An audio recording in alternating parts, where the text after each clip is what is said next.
welcome to SVG-TV News for Tuesday, July 20th, 2021. I am Rochelle Batiste with the details. With 50,000 doses of the Russian Sputnik COVID-19 vaccine arriving in the state about a week ago, it was the expectation of the Ministry of Health that there would be a flock by people to get inoculated, especially healthcare workers. However, a few days on, the numbers among healthcare workers taking the jab are not encouraging. This is according to Chief Medical Officer Dr. Simone Keyser Beach, who on radio on Sunday said at the emergency room only 2 of 10 doctors are vaccinated. We gave around 57 doses of Sputnik.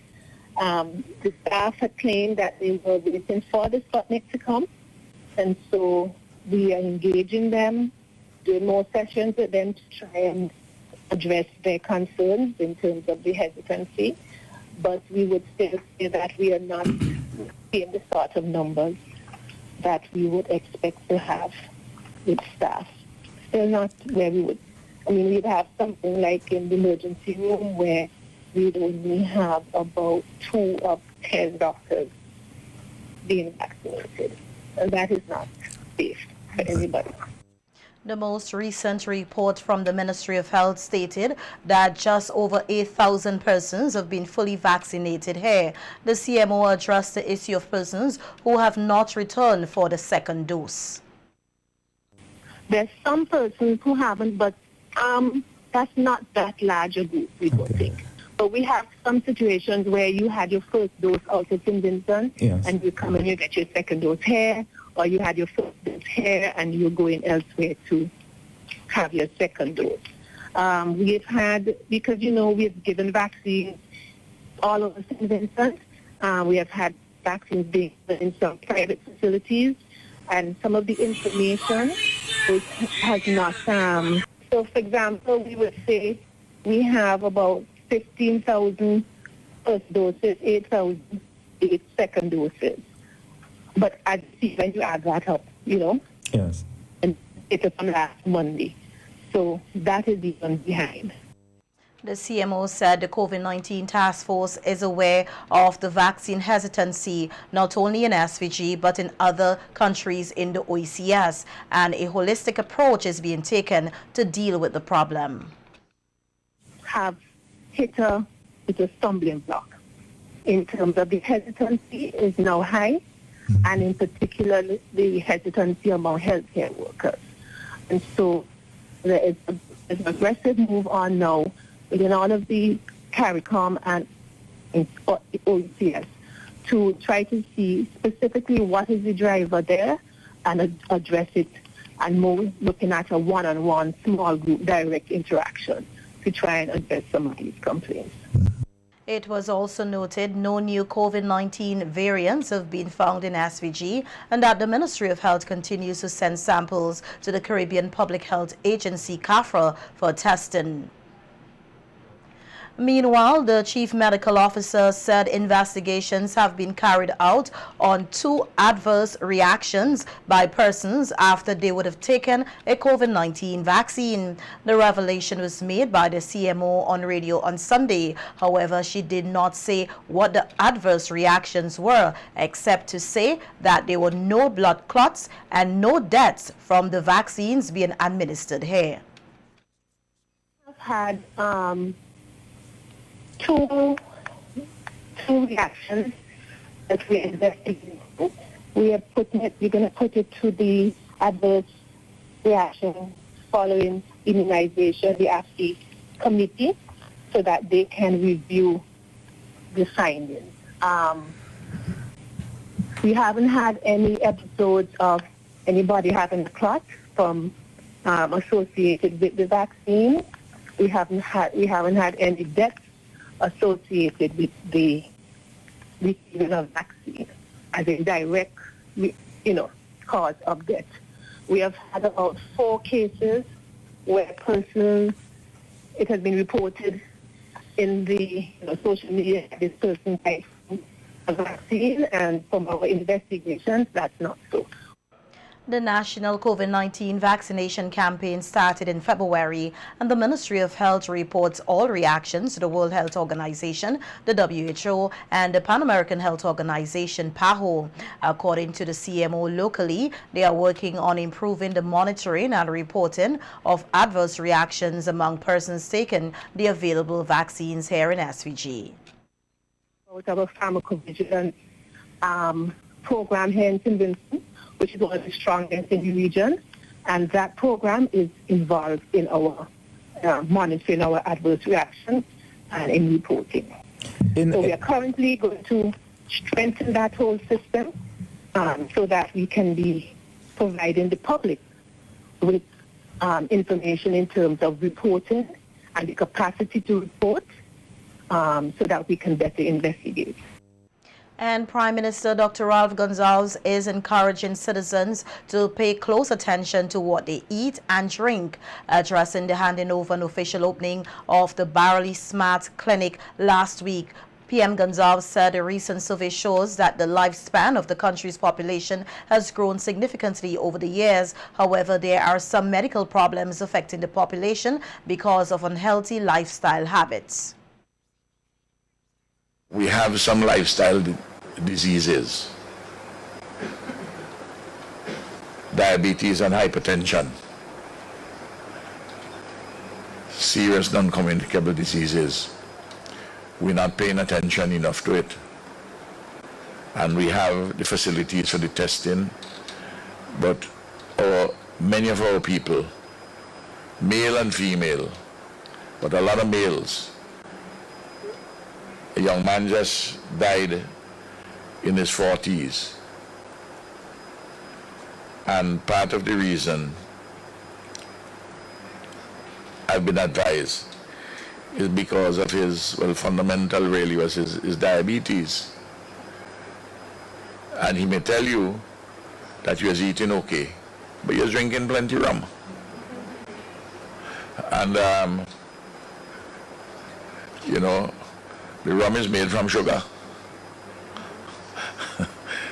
from molasses. So you have to listen carefully, and there's a lot of education, and we're improving the education. The Prime Minister emphasized on the quality of health care which the country offers, noting that though there are some weaknesses in secondary health care, the majority of persons are satisfied with the country's health care service. Have immunization under the age of 5, statistically 100%. Similarly, maternal deaths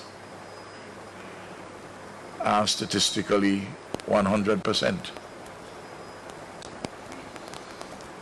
We have 39 clinics across the country delivering primary health services, and all the clinics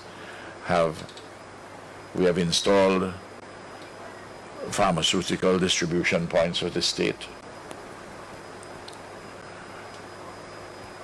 The numbers of persons who are trained and are available personnel, for instance, at Milton Cato Memorial Hospital, you have roughly speaking 100 doctors, 20 of whom are consultants. The hospital with 220 beds, not bad. Prime Minister Gonsalves said that the fundamental of the health of the population is quite good with high quality and cheap water.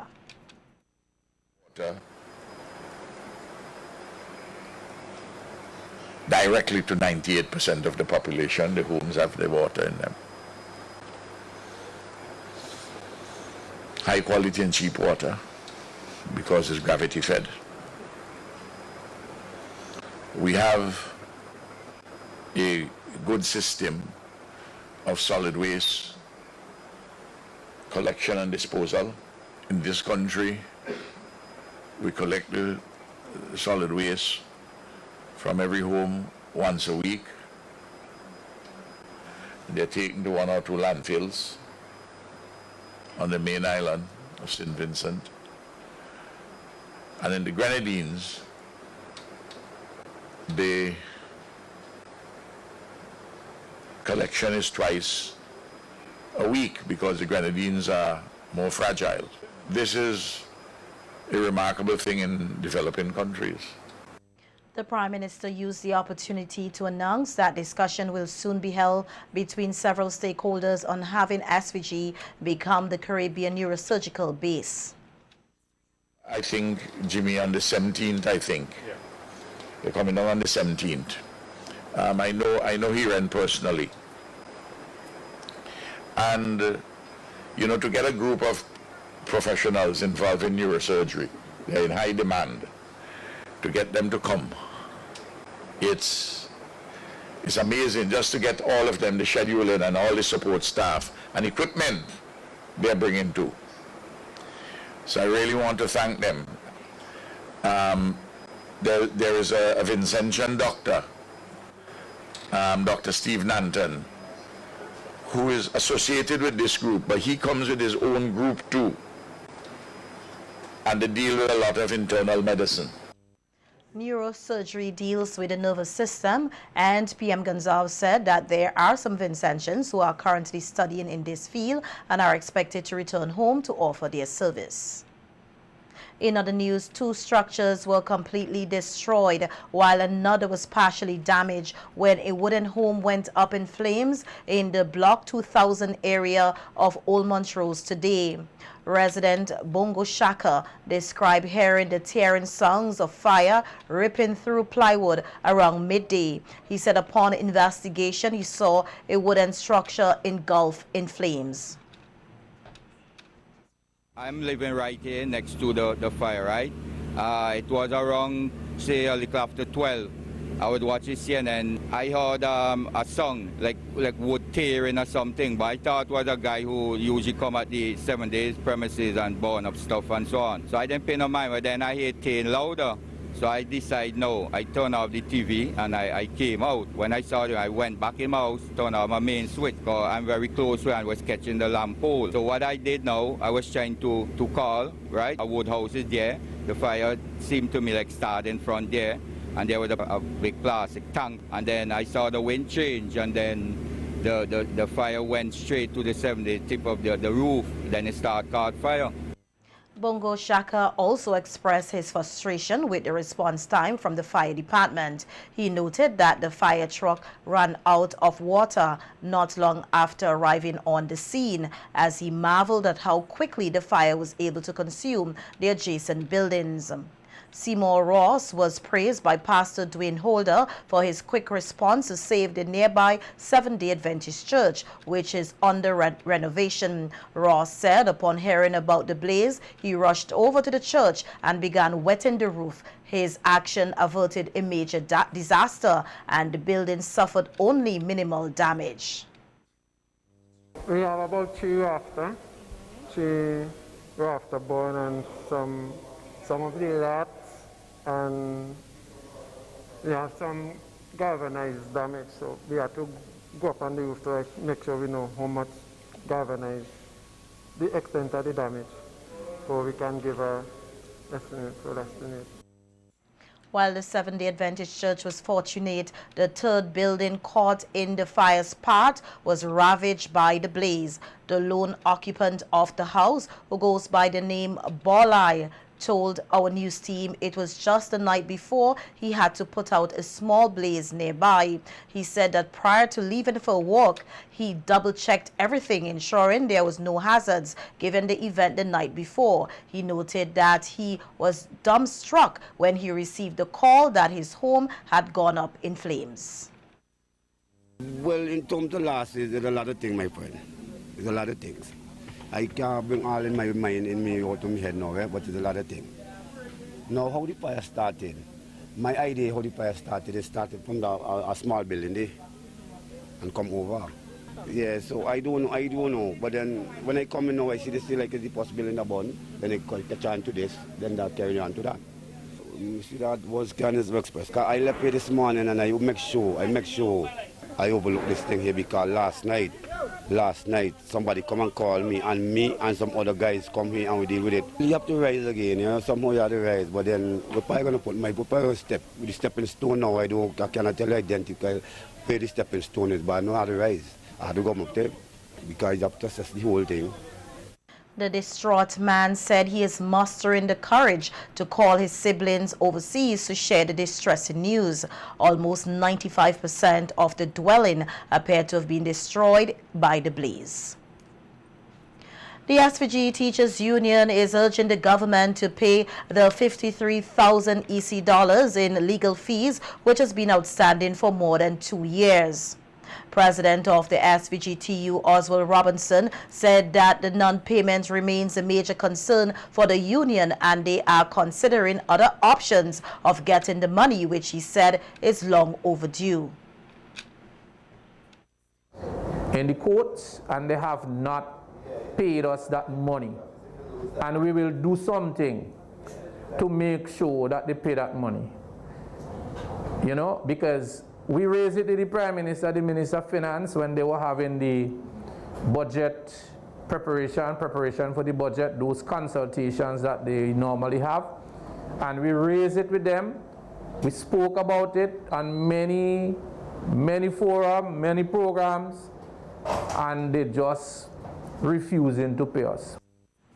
The SVG-TU paid legal fees for 3 disenfranchised teachers in a case against the government, which they won. Robinson said the non-payment issue sets a bad precedent for union and government relations. Potter Sam has received his monies, but he didn't get the one for the cost of damages, right? And we paid the government, we paid all these monies, and we are yet to receive compensation from the government, and they have failed miserably to do that. And you can't say you are a government that is worker friendly and calling on people to join trade unions, and when the trade unions take you to court, you don't want to pay up. It's time that you pay up. Minister of National Mobilization Orlando Brewster said income support will be provided to persons in the yellow and green zones, mainly for the poor and vulnerable. Brewster was at the time speaking on WeFM's Shake Up program. We just got some support from UNICEF in the tune of about $800,000 US that would continue to provide psychosocial support for those in the red and orange zones. And you know, those in the green and the yellow zones, they have been complaining, but all the support is going to the red and orange zones. What is happening for us? And we know that they were affected as well, not directly somewhat. Yes, some areas had heavy ashfall and, you know, the sustain and that assessment is ongoing. But we also realize that, you know, once, you know, most of the folks who moved out of the red and orange zone, they were placed in the yellow and green zone. Yes. And, you know, that has a add-on effect, you know, to those folks there, because they stayed in a home, they provide them with the necessary resources and so on and so forth. And we found it necessary to also provide support for those areas, the yellow zone and the upper green zone, because the lower green zone weren't really severely affected. The government minister said the income support will be provided through UNICEF and that the authorities are currently in the process of compiling data. Our vulnerable, our poor, our marginalized, making sure that even though, you know, we are going through a difficult period, that there is some sort of support that we are providing from the government. This government is a government of providing relief and support, you know. Yes. You know, and my ministry is the heartbeat of this government, and we will continue to do the good work. As I'm speaking today, there's a division within my ministry, community development. They have been doing a tremendous job, you know, being on the trucks and making sure that the food is getting to where they're supposed to. And in the meantime, they're also preparing our community centers, because, you know, we want to move folks out of the schools in preparation for upcoming academic year. So we have some work to do on our community centers and so on and so forth, just to making sure, and we are in the hurricane season, so we have to make sure that everything is in order. Opposition leader Dr. Godwin Friday has committed to help the island's tourism sector bounce back, noting the setback caused by the pandemic and recently the eruption of La Soufrière volcano. Speaking at the tourism showcase held by final year students of the SVG Community College last Friday, Dr. Friday said all hands are needed on deck to revive the tourism industry. In the Ministry of Tourism, who have the ultimate responsibility of setting the tone, of having that can-do attitude, of creating the opportunities for us to expand and to grow. And I will always be willing in the forefront to use whatever experience and knowledge I've gained over the past so many years to help to make that happen. And the sooner, the better. We have all the challenges now. Senator Peter spoke about the situation with COVID. Mr. Beach said he wouldn't talk about vaccination, but the truth of the matter is, without widespread vaccination, we will not recover the tourism sector. The opposition leader told the students to set ambitious goals, noting some challenges in the arts and craft industry, which he said has been hard hit but can bounce back with the support of everyone. You know, not the fake stuff that you see. They buy a trinket to take back, that it has a picture of St. Vincent and the Grenadines, and you look in the bottom and it's made in China. But then you have the people, the craftspeople on the street, who are selling authentic things that are made here with their own hands from materials sourced here, and we treat them as somehow as though they are bothering people when they're trying to make a sale. These should be important components of what is our tourism. If somebody takes back something from a country, they want it to be authentic. They want to say this represents St. Vincent and the Grenadines. And so we should make it easier for them to develop and to find places that they could work with dignity and sell their commodities to people who want to buy them. Dr. Friday also identified bottlenecks in the hospitality sector, which he said can be seen as opportunities rather than problems. Virgin Atlantic, I'm told, is supposed to be coming here. You have Virgin Atlantic and 2 flights from the mainland, from North America arriving at the same time. Do we have enough capacity to house them here on the mainland? These are some of the challenges that we have to meet. And for our young people who are preparing to lead us, I didn't say just join the industry, to lead us into the future in this industry. These are some of the things that they need to understand and to come up with solutions, not to see them as obstacles, but merely as speed bumps that we overcome. 6 murals that were painted by the Goodness Tour headed by Benjamin Swatters in conjunction with UNICEF, the Ministry of National Mobilization and several local artists were unveiled at a ceremony at the Victoria Park today. A Deputy Director of the Child Development Division, Kenroy Boucher, lauded the initiative for its focus on the psychosocial well-being of the nation's children, noting that it is easy to overlook this area after a crisis when emphasis is being placed on food, shelter, and clothing. Boucher said psychosocial support is an integral part of an emergency response as it helps in the healing of psychological wounds and the rebuilding of social structures after an event. He highlighted the communities at the center of the Goodness Tour's efforts. The Goodness Tour has allowed children the opportunity to be part of the healing of the nation. They infuse hope, resilience, positivity, joy, and love. Through the beautification of schools and public spaces, these children can visually see their contribution and look with pride to know that they were part of something larger than themselves. During the period May to June, the Goodness Tour engaged in hundreds of children in creative art from the following shelters: the Doris Mackey Learning Resource Center, the Lodge Village Government School, the St. Vincent Grammar School, the Paradise Beach Hotel, Emmanuel High School, Mesopotamia, Canaan Government School, the Fair Hall Government School, Lomond Leeward Anglican School, the Bethel High School, North Union Secondary School, and the Golden Aid Center in Bookabin. UNICEF's representative for the Eastern Caribbean, Aloyds Komorgrashi, also commented on the organization's involvement in the efforts on the ground here.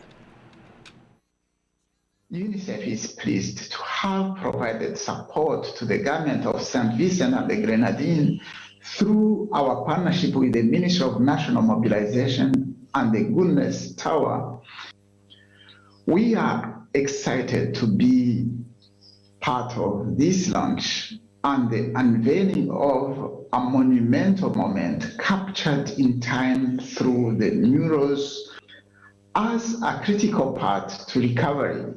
The initiative was able to first use proven creative therapy with selected communities to offer psychosocial support in a journey to release trauma, break through fear, heal, thrive, and to bring much needed psychosocial support to people whose lives were shattered by the destructive impact of the eruption of the La Soufrière volcano. Second, engage with the children and their families in these communities to invite their own creativity and empowerment to shine through art. Minister of National Mobilization, Orlando Brewster, also shared his appreciation for the work of Swatters and his team, noting there has been a great response from the Vincentian public.